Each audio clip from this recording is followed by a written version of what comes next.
What do you believe is the ideal age to introduce children to smartphones and tablets, and what is the rationale behind your recommendation?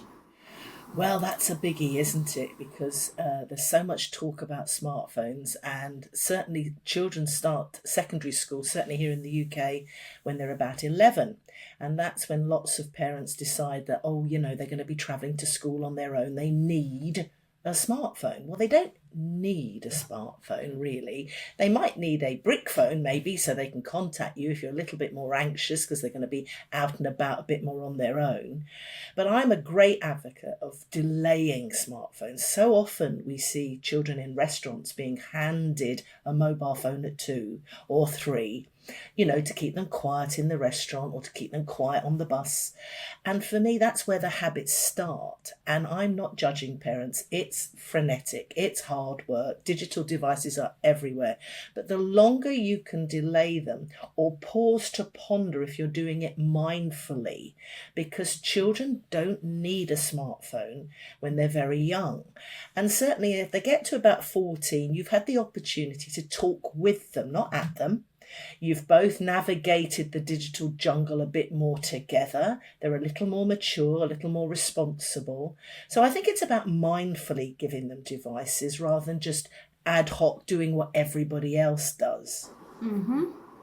So you think parents are giving them the phone because of peer pressure, or because the child is asking when there is not a big need?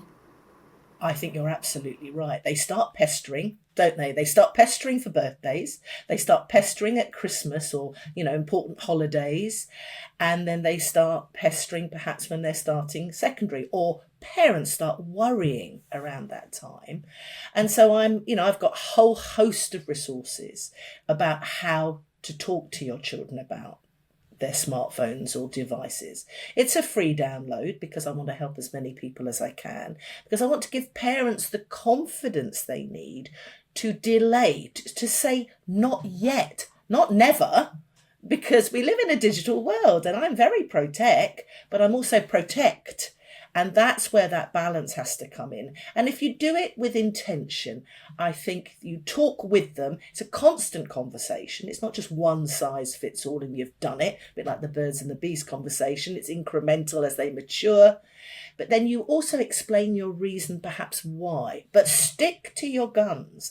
And then often parents say to me, oh, but the horse is bolted. They've already got a device or a smartphone. I've written a blog about that, around how, you can reset things. It's all in your tone of voice. It's all in your body language. It's all in your kind of approach to all these things. Because if you talk to your kids about wanting to keep them safe, then they can't really argue with that. And I'm a great believer in not saying, let's get parental controls going.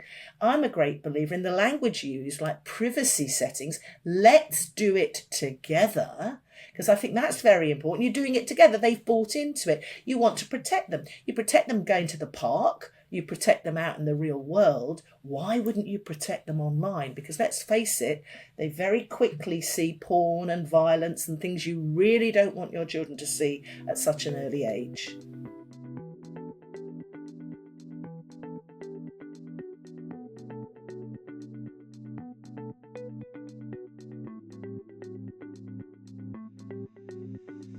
These videos are proudly sponsored by Mobicip because we are dedicated to helping families set clear agreements and build healthy technology habits together.